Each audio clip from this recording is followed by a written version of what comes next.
Então podemos começar de pé com uma pequena oração. Em nome do Pai, do Filho e do Espírito Santo. Espírito Santo, eu vos suplico o dom da sabedoria para vos conhecer melhor a vós e às perfeições de Deus, o dom do entendimento para uma melhor compreensão da profundidade dos mistérios da fé, o dom da ciência para seguir na minha vida os princípios da fé, o dom do conselho, para que em tudo procure conselho convosco e sempre encontre em vós, o dom da fortaleza para que nenhum medo ou consideração mundana me possa afastar de vós, o dom da piedade para que sempre vos possa servir com amor filial, o dom do temor de Deus para que eu tema o meu pecado que, Senhor meu Deus, vos ofende. Amém. Podem sentar. Esta oração é uma oração que o Papa João Paulo II rezava diariamente. Conta ele, uma oração desde os pequeninos, não é uma oração composta por ele, mas é uma oração que ele herdou e que quis depois tornar também pública. E por isso fizemos aqui uma tradução do polaco para o português com a ajuda do Google Translate. E, portanto, mas está certa. Quer dizer, está teologicamente certa. Se é exatamente as palavras que o Papa João Paulo II rezava ou são parecidas, a gente não consegue saber a certeza porque o polaco não é o meu forte. Mas é certo. Foi feita com a ajuda do Padre João Seabra e por isso estamos certos. Então hoje, a terceira grande catequese que vamos ter, a terceira parte do Catecismo da Igreja Católica e esta parte tem a ver com aquilo que São Tomás terá chamado a ciência das obras. Não é? A fé, vimos no primeiro capítulo, o credo, em que é que nós acreditamos, depois os sacramentos, como é que celebramos a fé e como é que nos alimentamos das graças de Deus ao longo do nosso caminho. E agora é preciso perceber, mas como é que eu devo agir para me chamar cristão e para ter um comportamento cristão? O que é que isso quer dizer, ter um comportamento cristão? O que é moral, no fundo? O que é moral? Não é?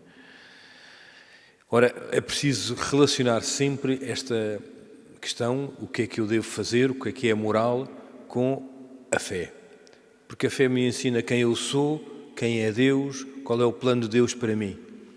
E nesse sentido não posso desligar uma coisa da outra. E é muito importante ter isto como claro, porque muitas vezes assistimos a uma redução do cristianismo à moral, só o que posso e o que não posso fazer, esquecendo que a moral decorre, é consequência de uma coisa anterior à moral, digamos assim, da ontologia da pessoa, do que é a pessoa e do que a pessoa é chamada a fazer neste mundo enquanto cá está. Também por isso podemos facilmente perceber que quanto mais intensa é a nossa fé, quanto mais profunda é a nossa relação com Deus, também mais clara vai sendo o que devemos fazer e mais fortes vamos sendo para fazer aquilo que devemos fazer, porque serão duas coisas que vamos agora desenvolver, mas que é sempre muito importante ter juntos. O que é que eu devo fazer e como é que eu consigo fazer o que é que eu devo fazer. A luz de Deus que me ajuda a ver o que eu devo fazer, a força e a graça de Deus que me ajudam a ser capaz de fazer aquilo que eu devo fazer.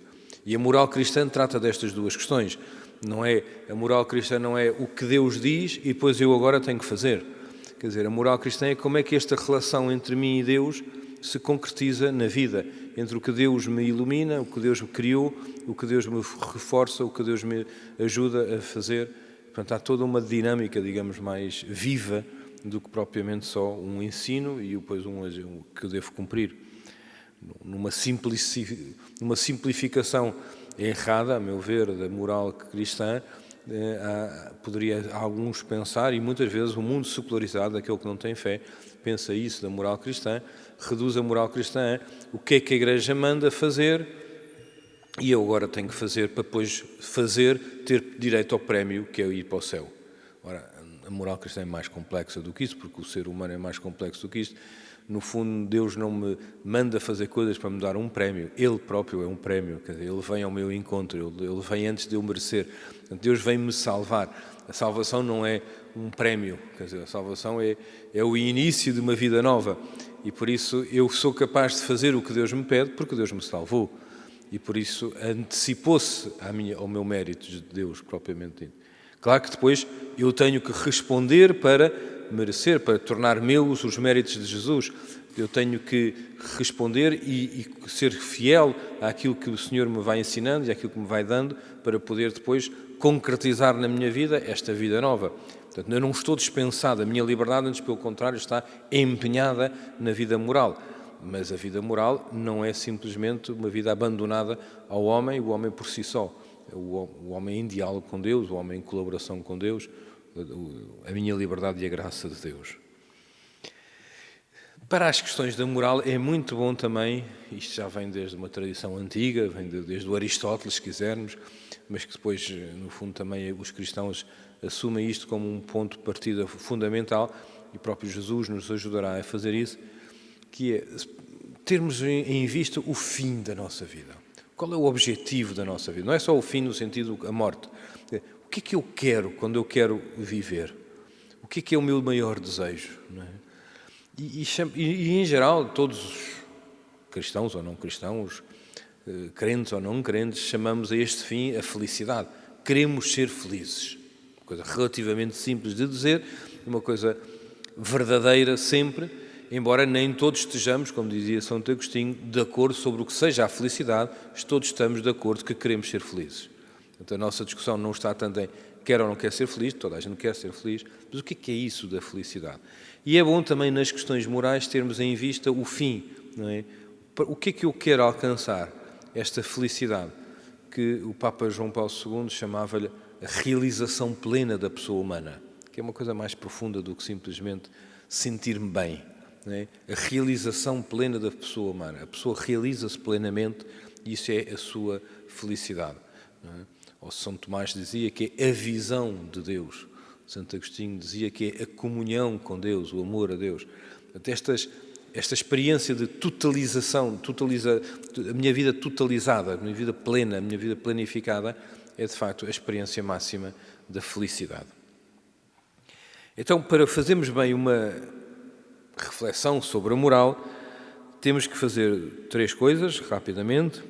Ter uma visão sobre o que é a felicidade, o que nos realiza como seres humanos, o que é o homem, não é? No fundo, e para não cairmos num erro sobre o que hoje em dia há muito na moda, nós não somos nada, nós não servimos para nada, e, portanto o melhor é gozar a vida enquanto pudermos e isto é tudo o mesmo e o contrário do mesmo e portanto não vale a pena estarmos muito empenhados.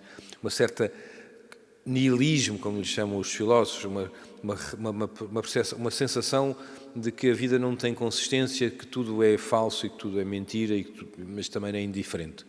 Este nihilismo está muito na moda, às vezes é concebido e escrito, enfim, há quem desenvolva estas teses, mas em geral, mais do que ser escrito, é vivido, é uma maneira de viver um bocadinho desesperada ou desanimada ou deprimida com que muitas vezes vivemos. Ou então há este estilo de vida em que nós somos uma simples parte de um todo e somos fatalmente, deterministicamente seguimos um caminho, somos deterministas, somos panteístas, somos parte de um todo em que a nossa liberdade, de certo modo, não tem muito a dizer, não pode nem dizer que sim, nem pode dizer que não. Então temos que perceber que o ser humano é criado por Deus. E criado por Deus à sua imagem e semelhança. E, portanto, como Deus pode compreender a verdade, como Deus pode agir livremente. E a liberdade do homem vai a este ponto dramático de que, embora nós criados por Deus e, portanto, de certo modo, inexistentes sem Deus, podemos estar diante de Deus com liberdade. Podemos desafiar Deus. E isto é o que Deus quer para podermos também amar a Deus. Esta liberdade do ser humano é a expressão da sua imagem e semelhança de Deus, mas ao mesmo tempo que pode ser a negação de Deus, é chamada a ser a experiência máxima de relação com Deus, porque uma coisa é ser instrumento, posso usar a máscara, não é? Posso ter aqui a máscara, usar e tratar a máscara, é minha, não é? Outra coisa é ser livre diante de Deus. E nós somos livres, não somos um instrumento que Deus domina, somos alguém que Deus tem como interlocutor, que Deus quer que seja seu amigo. Somos totalmente dependentes de Deus. Se Deus quisesse anular, desaparecíamos. Nós não temos consistência em nós, propriamente dito. Nós temos consistência em Deus, embora sejamos livres, e por isso Deus, que é bom e fiel, criou-nos livres e deu-nos consistência para podermos estar diante dele. Isto é fundamental, percebemos isso para percebermos então que o que é ser feliz. A felicidade implica sempre conhecimento da verdade, das coisas como elas são, e experiência da liberdade. Ninguém consegue ser feliz na mentira, nem ninguém consegue ser feliz se não tiver liberdade, não é? Interior, antes de mais nada. Pode ser feliz numa prisão, porque se eu estou preso porque os meus inimigos falsamente me acusam, eu posso estar feliz dentro, digamos assim, pela fidelidade que tenho a Deus, como muitos mártires foram felizes na prisão, mas não posso ser feliz se estiver preso ao pecado, como diz Jesus no Evangelho de São João.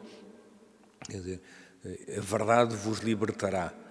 O servo não tem liberdade, não faz o que pode. O filho pode fazer o que pode. E nós somos chamados a ser filhos. E somos felizes quando somos filhos, não é? Portanto, esta é a primeira coisa. O que é a felicidade? O que é o homem? A segunda dimensão, para vermos a moral, conhecer o que é que Deus nos manda fazer. E é muito interessante partirmos de uma premissa, digamos, que é verdadeira sempre. O que Deus quer para mim e o que é bom para mim, coincido. Não há aqui uma concorrência entre o que Deus quer para mim e o que é bom para mim. O que é bom para mim é o que Deus quer para mim. Por isso, se eu quero saber o que é bom para mim, tenho que saber o que Deus quer para mim. E se eu quero saber o que é que Deus quer para mim, tenho que aprofundar o que é bom para mim. É terrível a ideia que às vezes passa de que eu queria tanto fazer isto, isto é que me fazia feliz, mas Deus manda-me fazer aquilo e eu tenho que fazer aquilo porque senão depois sou castigado. A moral cristã não é isso. A moral ensina-nos exatamente o contrário. Aquilo que me realiza é aquilo que Deus quer para mim. Eu posso não perceber exatamente tudo o que Deus quer para mim e, portanto, pode-me parecer que Deus quer para mim uma coisa que aparentemente é contra mim. Mas isso é porque não percebi tudo, porque não aprofundei a questão. Se eu for bem ao fundo da questão, perceberei que aquilo que Deus quer para mim só pode ser bom para mim. E se eu, por alguma razão, tiver a certeza do que Deus quer para mim e sentir que isso não é o que me apetece ou o que eu quero, é porque devo converter o que quero e não que devo entrar em conflito com Deus. Não é? Os conflitos com Deus não nos salvam. Porque Deus é bom. Porque Deus é bom. Deus é ótimo. Não é só bom, é ótimo. É o melhor, é o máximo. Não há, é omnipotente e é misericordioso. Mas então, se eu sei o que é a felicidade e sei o que Deus quer para mim, então tenho uma certa obrigação interior e moral de tentar realizar na minha vida aquilo que corresponde ao meu caminho de felicidade, aquilo que corresponde à vontade de Deus sobre mim. E então tenho a obrigação de procurar os instrumentos e as formas de ajuda para viver aquilo que Deus me pede. E isto também é fundamental na moral. Eu não devo pretender tudo sozinho, fazer tudo sozinho, mas eu devo, sabendo o que devo fazer, pedir ajuda para conseguir fazer. Ajuda a Deus e ajuda aos amigos. Não é? Ajuda àqueles que me podem fazer. Então, podemos ainda dizer, para sabermos o que Deus quer que façamos, ou seja, para conhecermos bem o plano de Deus para os homens em geral e para nós, em concreto, não é? Porque há um bem de Deus geral e há um bem para a humanidade que é geral e depois há um bem com cada um de nós, não é? Cada um de nós realiza a humanidade comum de uma maneira específica, somos pessoas únicas e irrepetíveis, não é? Então, para isso precisamos de ajuda, e a primeira ajuda que vamos precisar é da lei. E é bom entender a lei como uma ajuda. E antes de mais nada, a lei natural. A lei natural, como diz São Tomás de Aquino, mais não é do que a luz intelectual implantada em nós por Deus, pela qual sabemos o que devemos fazer e evitar. Esta lei e esta luz foram dadas por Deus ao homem na criação. Isto é uma certeza que nós católicos temos, é de que no coração do homem foi implantado por Deus no momento da criação. Portanto, pertence, digamos assim, à natureza do ser humano, assim como pertence à natureza do ser humano ter dois olhos e duas pernas e ser capaz e ser livre e ser inteligente, tem esta lei inscrita no seu coração, que se chama lei natural, que nos permite logo, à partida, e comum a todos os homens, saber o que é bem e o que é mal, o que devemos fazer e o que devemos evitar. É por isso uma lei que ensina coisas óbvias, diríamos nós, só que o facto de serem óbvias e, portanto, estarem inscritas no nosso coração, por questões que agora já vou dizer, nem sempre são fáceis de ver. E, portanto, muitas vezes há conflitos dentro de nós entre aquilo que eu sei que devia fazer e aquilo que eu não me apetece fazer. Não é? Uma espécie. Eu posso dizer, dentro do meu coração está uma lei, mas eu muitas vezes falho esta lei.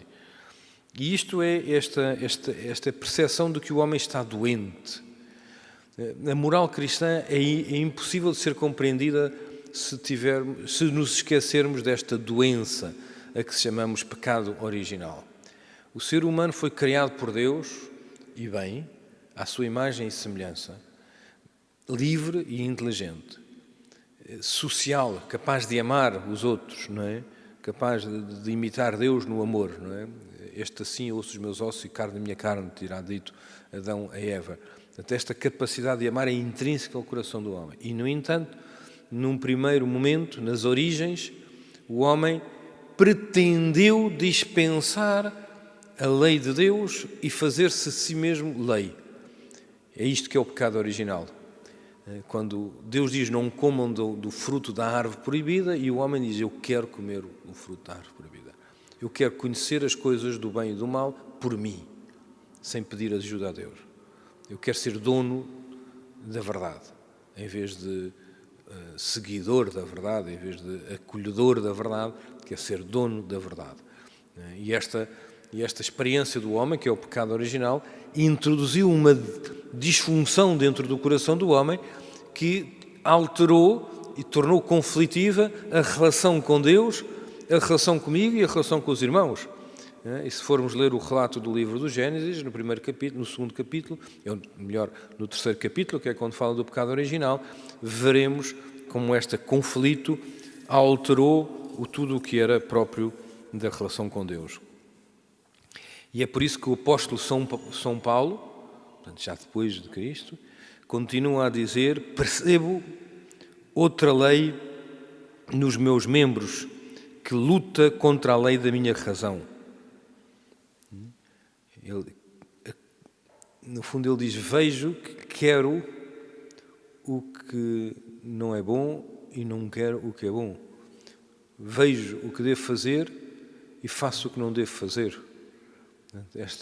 Este conflito, tantas vezes nós sentimos, que a consciência desperta esta luta dentro de nós, é aquilo que nós podemos dizer que é fruto, é consequência do pecado original. E que continua a afetar-nos mesmo depois do batismo, quando somos perdoados do pecado original. Mas há qualquer coisa, de facto, ferida dentro do coração do homem, que nos obriga, por isso, a olhar para a lei natural, que eu dizia, esta grande ajuda de Deus que pôs no nosso coração uma capacidade de distinguir o bem do mal, e nós, por causa desta doença, tornamos-nos às vezes míopes, incapazes de ver bem. Então, para vencer o pecado, este pecado original, e depois os nossos pecados que vêm alimentar esta confusão. Quer dizer, nós não somos só pecadores porque o Adão e Eva foram pecadores, nós somos pecadores porque pecamos, porque aquela tentação de ser dono do fruto proibido também foi nossa e nós caímos, não é? Portanto, para vencer o pecado que ofusca a inteligência e enfraquece a vontade, sempre estas duas questões, a inteligência ofuscada, que não vê bem, a vontade que é tíbia, não tem força, Deus vem ao encontro dos homens. É muito interessante isto, é que Deus E isto é fundamental para percebermos a moral cristã. Deus, diante do homem pecador, não diz amanha-te, diz eu venho-te salvar. E, portanto, e como é que vem nos salvar? Vem-nos salvar revelando a verdade, dando luz, ensinando, e vem dando-nos a graça. Antes de mais nada, a graça que vem através da lei, que é já uma grande ajuda, mas depois a graça que vem através da própria graça do Espírito Santo que nos é dada em Jesus Cristo. A encarnação de Jesus Cristo, Deus com a encarnação de Jesus Cristo, que é o próprio Deus que encarna, entra na nossa humanidade. Estamos a entrar na Semana Santa e vamos exatamente fazer esta experiência de que a entrada de Deus na história dos homens é redentora dos homens, é libertadora dos homens, é salvífica, é salva os homens, para que os homens possam ser verdadeiramente humanos. Não é? Por isso, assim, podemos juntar à moral a questão da salvação. Não há moral cristã sem relação viva com Deus, e esta relação torna-se plena na relação com Jesus Cristo. E esta relação, além de nos ensinar o que devemos fazer, portanto, recordar a lei natural e aquilo que é o bem e a vontade de Deus, reforça a nossa vontade através da graça. Assim, com esta força e com esta luz, pode ser que consigamos fazer o bem e ser felizes.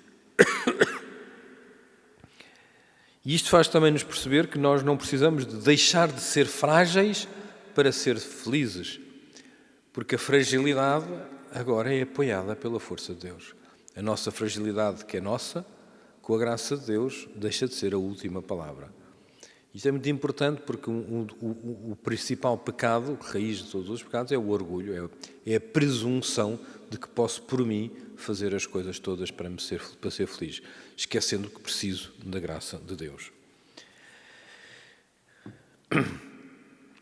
Podia dizer que a ação moral de um cristão nunca é só mérito seu, né? Mas é sempre uma ação feita com Deus, que ilumina e que ajuda.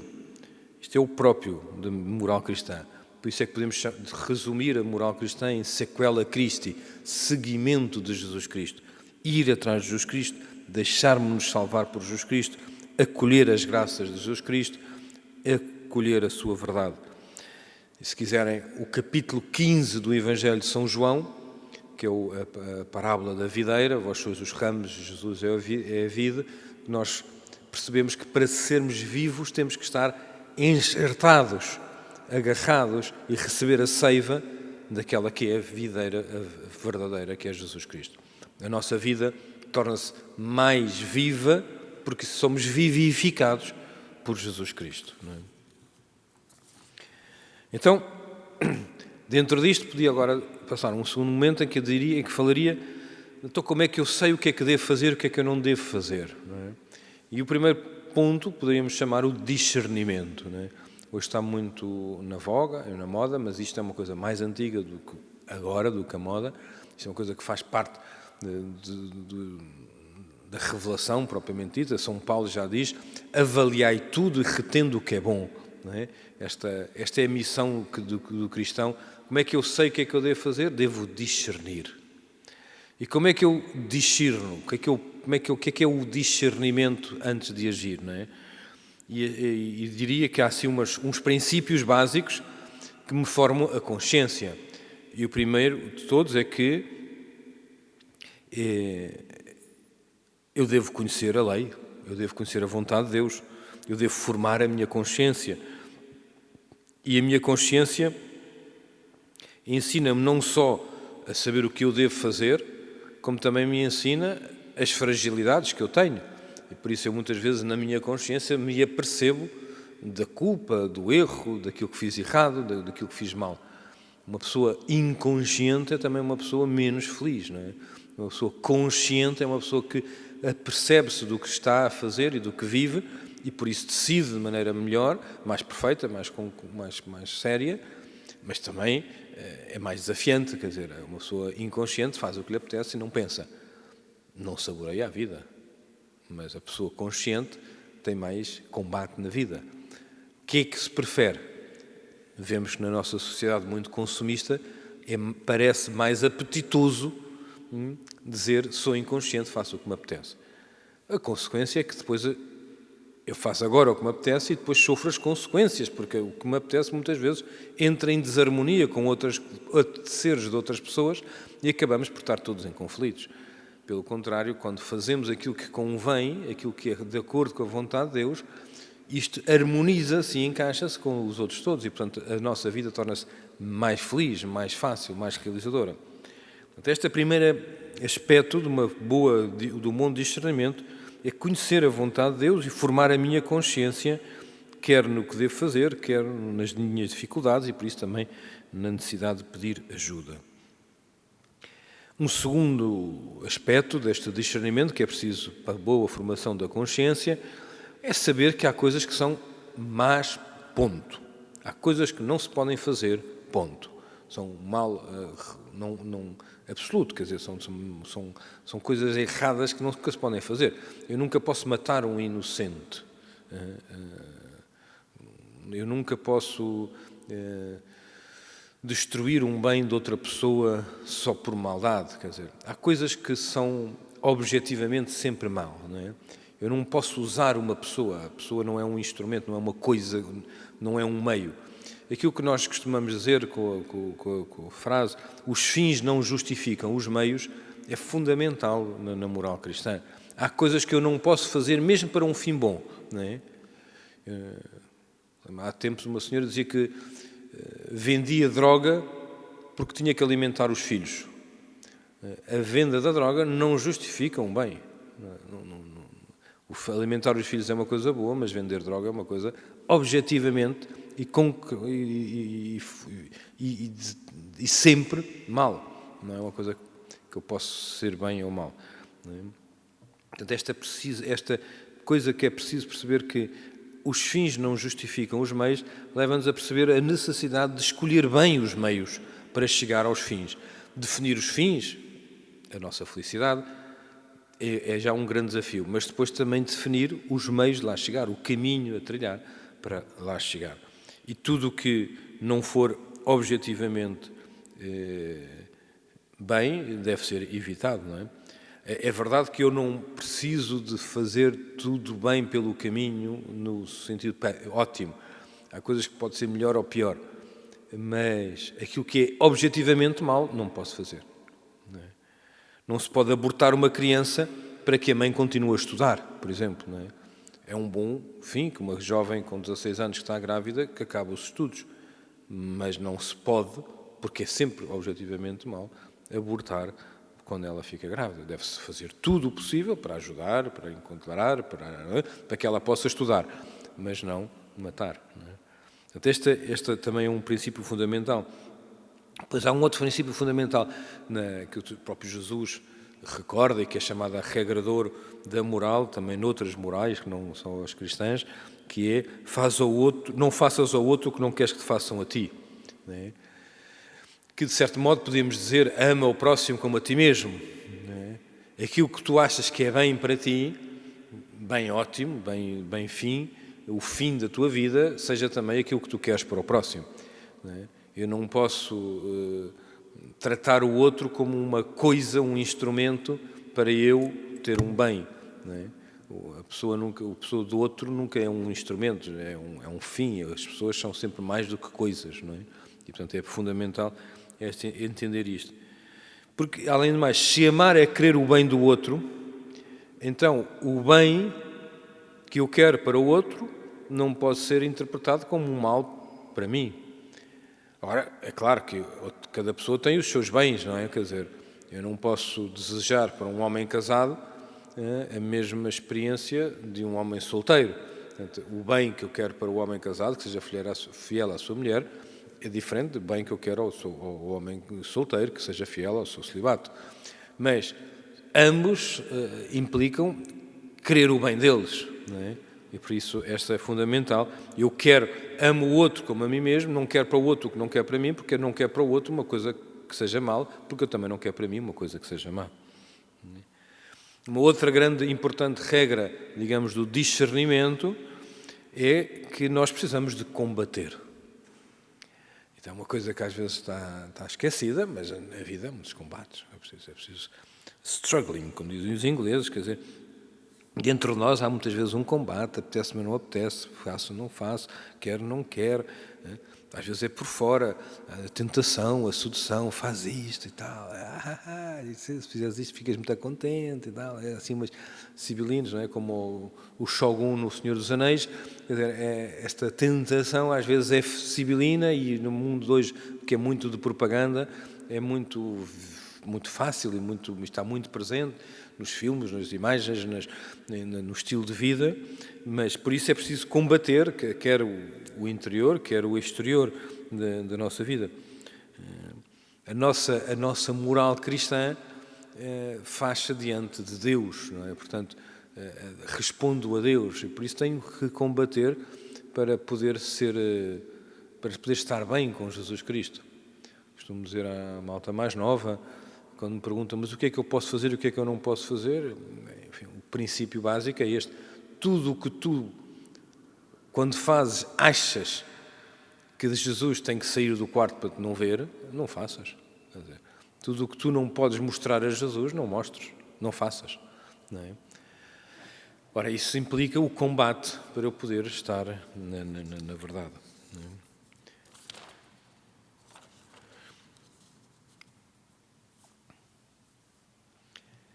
Por fim, recordar, nesta forma do discernimento, que nós precisamos saber o que é a felicidade, portanto, o que é a realização plena de nós mesmos, como eu dizia há bocadinho.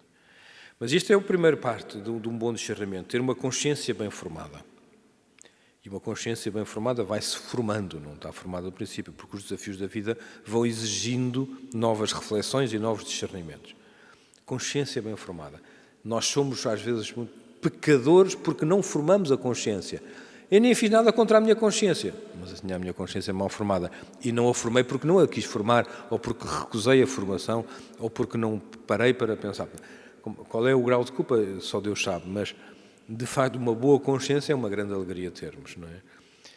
Mas o segundo fundamental passo para um bom discernimento, depois de bem formada a consciência, é viver intensamente a realidade que vivemos. Uma pessoa é moral e é se viver com paixão a vida, com amor à vida, com amor à realidade, com atenção àquilo que se passa, né?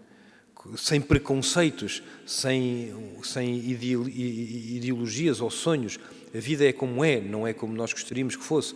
E por isso é mais um amor maior àquilo que acontece, à realidade, à verdade, do que à ideia que eu tenho da verdade. Isto é assim, mas eu acho que devia ser assado. Mas é assim, quer dizer, as pessoas estão assim. Há os conflitos que há, às guerras que há, às tensões que há, aos divórcios que há. Portanto, a realidade é como é. E eu tenho um amor maior à verdade, àquilo que acontece, do que à ideia que tenho sobre ela. Este realismo é fundamental para se fazer um bom discernimento. Se eu tenho uma consciência muito bem formada, mas depois vivo assim um bocadinho no mundo dos sonhos e das fábulas, depois acabo por nunca conseguir saber bem o que devo fazer. Ter uma boa consciência, mas ter também um amor à realidade muito grande. E, por fim, é fundamental, numa moral cristã, tomar decisões, agir. Não é só uma moral de intenções, não é? É uma moral de decisões e de ações. Se querem, de facto, ser cristãos no comportamento, é fundamental tomar as decisões justas e depois agir de acordo com essas decisões. Claro que se as decisões são fruto do discernimento de uma consciência bem formada e de uma atenção à realidade, eu decido e tenho muita segurança naquilo que decidi. Para tudo isto, para a formação da consciência, para a análise da realidade e depois para a realização da ação, eu preciso ser ajudado.